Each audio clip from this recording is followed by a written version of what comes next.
welcome to Guidepost in Motion, a podcast highlighting risk, compliance, and security professionals with insights meant to keep you, your business, and operations moving forward. My name is Susannah Herkert, and I'm a Senior Director at Guidepost Solutions. Today's episode, The Red Flags of Drug Diversion, will feature a discussion between my colleague, Lou Milione, who leads the company's Controlled Substances Act and Code of Federal Regulations compliance practice, and me, and we're going to talk about the common red flags that plague the pharmaceutical industry. Lou, before we get started, tell us a little about yourself. Hi, Susannah, and thanks. I'm a senior managing director with Guidepost Solutions, and as you said, I lead our Controlled Substances Act, or CSA, and Code of Federal Regulations compliance practice. Before I joined Guidepost about 3.5 years ago, I served with the Drug Enforcement Administration for over 20 years as a special agent. During my time there, in the beginning part of my career, I did international and domestic criminal investigations for prosecution in the U.S. at the state and federal level. And then towards the end of my career, I was appointed to lead DEA's Diversion Control Division. And in that position, I had the privilege of serving and leading a great group of diversion investigators, agents, analysts, regulatory experts, scientists, and our mandate was to regulate the 1.7 or so million DEA registrants across the entire pharmaceutical supply chain. Through that time, it was very eye-opening. I obviously have seen my share of well-intentioned, law-abiding DEA registrants that were doing the right thing, but occasionally got caught up in discrepancies between their defined protocols and their actual implementation. And often they would get cited by DEA. And it could be across a broad range of violations, from something that was very minor all the way up to significant criminal or civil penalties. And obviously, Susannah, while I was at the DEA, we worked very closely together. And Susannah will speak about herself, but she was a rock star diversion investigator for more than 15 years. So Susannah, go ahead and tell us a little bit more about yourself now that I've embarrassed you. Well, thank you, Lou. While I was with DEA as a diversion investigator, as Lou mentioned, I had the privilege of working for him when he was assistant administrator over the Office of Diversion Control. And under his leadership, we were able to advance our civil criminal cases and really look into how we were going to address the issues with the opioid crisis and the closed system of distribution. As you mentioned, I was a diversion investigator. I spent 15 years with DEA until recently joining Guidepost Solutions. And while with DEA, I worked in Los Angeles and Dallas field divisions on the tactical diversion squads, working national impact cases, including physicians, companies involved in the illicit distribution of controlled substances. I ended my career as the unit chief for a newly created diversion specialized unit, which trained investigators, prosecutors, agents, and analysts on how to best investigate and prosecute those that were involved in the illicit distribution of pharmaceuticals. And I also supervised the incoming diversion investigators and got them through the 12-week training program at Quantico. So vast experience in DEA in criminal and civil investigations with diversion investigations. And in working with Lou, with others in DEA, we saw firsthand the challenges that face the pharmaceutical industry from a compliance point of view, and how those affected the opioid crisis. And many companies that we saw during our investigations were well-intentioned, as Lou mentioned, but just did not have the compliance procedures in place. And if they did have them in place, they were often only on paper, and they failed to enact these compliance procedures. This led to profound failures that while I was with DEA, I was able to investigate and ultimately hold individuals accountable for these failures, often lacking in suspicious order monitoring for distributors, and at the pharmacy level, they failed often with not only their suspicious orders, but also the corresponding responsibility at the pharmacy level. These failures, while often we saw they were unintentional, they led to diversion at the pharmacy level, the distributor level, and the manufacturing level, and it helped fuel the opioid crisis. Lou, are there any other common gaps that you, from your experience, have seen that go unchecked?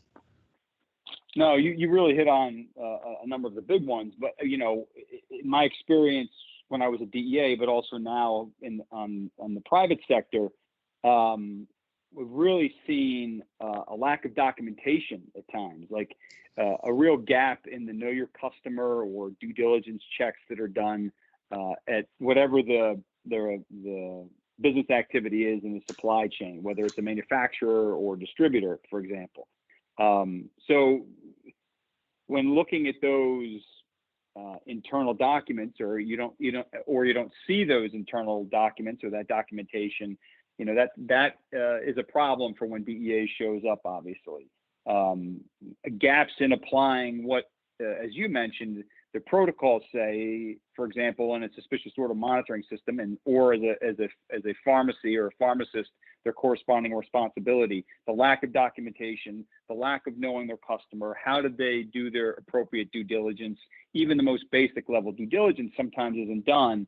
And, those are some of the common gaps that we would see.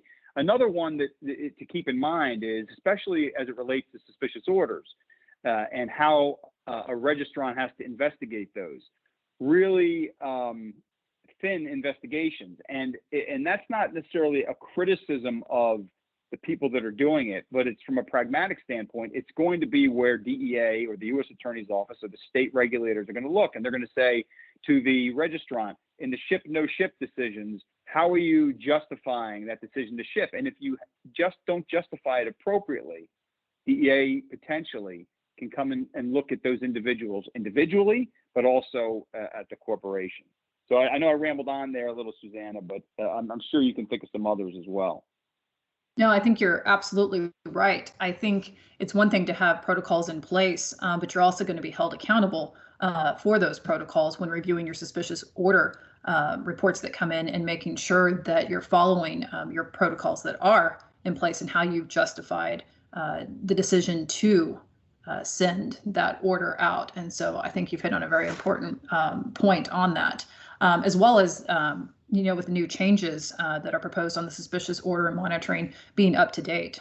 The compliance is kind of an ever-changing compliance system, and so making sure that you're up with current standards and that your systems that you have in place are monitored and the most current information available as well. Do you think these gaps are more prevalent in a pharmaceutical supplier versus a manufacturer, or have you seen any difference in your experience?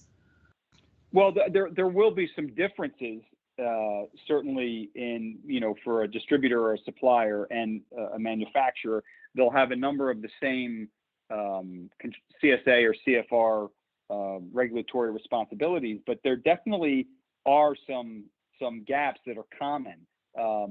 They'll have different business practices and compliance practices. They'll vary greatly. You'll have a different drugs that perhaps they're dealing with. They're a different part of the country that has certain diversion risks or other risks that they have to deal with. We've certainly seen diversion from manufacturers. Now, one big difference would be, a distributor has their finished product that is being distributed, and there's all sorts of protocols that they have to comply with, the suspicious orders, know your customer, and all that. But for a manufacturer, very often they'll have active pharmaceutical ingredients that they're processing. And I've seen in the private side, and also when I was with the government, quantities of that are potentially really deadly because it's active, pure pharmaceutical ingredient, especially if it's a Schedule II opioid, and it's stolen or it's diverted, and overdoses occur. And in one particular example, when an overdose occurred, we did the internal look back, and you could see considerable gaps that allowed someone that was working at the company to exploit for either sale on the street or for their own personal use. And unfortunately, companies, corporations are held accountable for that if deaths result, or individuals within the compliance infrastructure will be held accountable. I think you've hit on a very important point, Lou, and the accountability. I know in my experience as a diversion investigator, when I was doing criminal investigations, we would look at the death resulting not just on the practitioner who illegally prescribed the controlled substance, but we would look up the chain, including the pharmacy who did not fulfill their corresponding responsibility and filled a prescription that they knew they should not have filled, and then going up the chain to the distributor and determining whether the distributor should have supplied that pharmacy based off what they knew was going on. So I think it's important to remember that it's, a lot of these overdose deaths and these death resulting criminal cases are now including conspiracies from the practitioner level all the way up to the distributor level. So it's important to remember that for evaluating your compliance. Yeah. Yep, I agree, Susannah. And one thing I really want to talk about, because obviously there are certain technical things that are important to make sure that the registrant is complying with the CSA and the CFR. But I can't emphasize enough the importance of tone at the top and culture from the very top, even not the chief compliance officer, but the very top members of the organization. How there are intricacies. These are companies that are operational in a sense that, that phrase, the plane is flying, and sometimes you're building the plane as you're flying along. Things can happen, things can go wrong, but if the tone from the top, at least that I've seen, certainly since I've been in the private sector, if the tone of the top messages that compliance, specifically DEA compliance, is a priority, and that the chief compliance officers and those that are reviewing suspicious orders, for example, are empowered to make decisions and won't be second guessed, and the bottom line isn't the most important thing, but the right decision is, and the appropriate protocols. That has a lasting impact throughout the entire chain of command in the compliance world for those manufacturers, distributors, pharmacies, practitioners. So I went back a little bit there, but I just wanted to touch on that. No, I think that's important, and I think that's a good segue to talk about some of the consequences. I know in my experience as a diversion investigator that we did look at the company culture when we were assessing the potential civil and criminal violations of a company. And I think you really hit with the culture and the importance of it, because I know some of the companies and that we investigated when we were interviewing pharmacists, they would say that that it wasn't significant, and that even though they reported it up their chain, they didn't feel like they were being taken seriously or had the ability to refuse prescriptions. So I think that culture is extremely important in emphasizing compliance and corresponding responsibility and know your customer and due diligence, because regulatory agencies will be looking at that, because it's not just did the company make a mistake, did the individual make a mistake on one given day. It's a pattern that we're looking for on the investigation side. And so in making sure that companies are compliant, it's going through not just their written procedures, but what is that company culture and how can we train and explain the significance of compliance on that, which I think,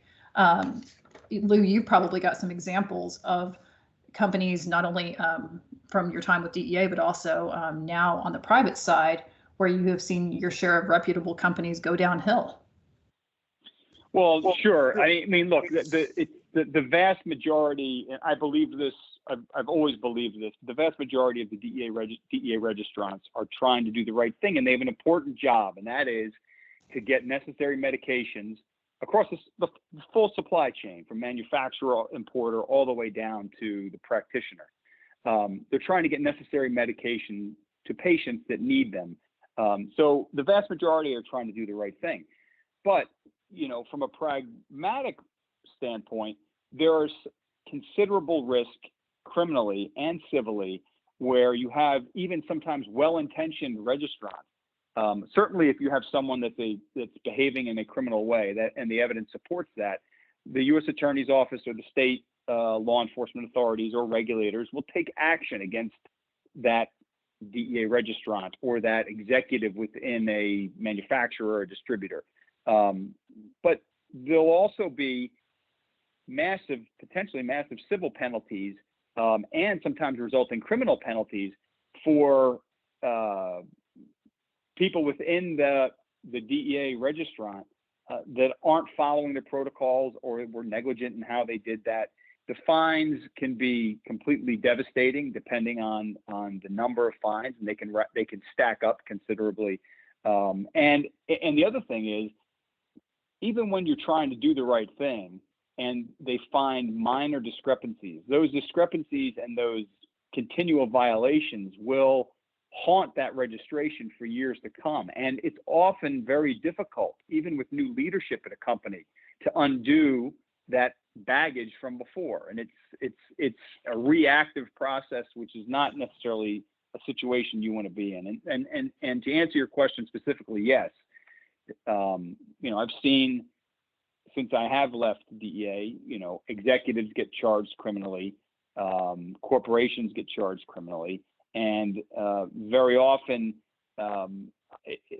it's a symptom of being proactive and getting ahead of these issues where possible versus reactive in crisis mode after a regulator, a federal state regulator, has come in, and then they're trying to figure out where are the weaknesses, how do we fix these.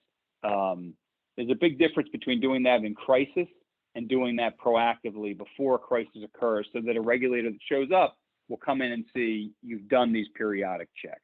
Thank you, Lou, for explaining some of the different problems that can happen within pharmaceutical companies' compliance sections and the company culture as well. I think you've hit on a lot of issues that can come up. And as you emphasize, that most DEA registrants are trying to do the right thing, but can often be caught off guard by not having correct compliance protocols in place and knowing how to enact them. So I think we've discussed a lot of the issues today that can come up for companies in their compliance culture. Thank you, Lou, for the insightful discussion, and thank you to those of you who tuned in today. For more information on assessing your diversion control program, or if you need help developing a customized program with training, please visit our website at guidepostsolutions.com. In our upcoming next podcast, we are going to talk about what Guidepost Solutions has developed as far as how to address any failures in your compliance program, or how to determine whether you have an adequate compliance to program. And that will be in our next podcast series.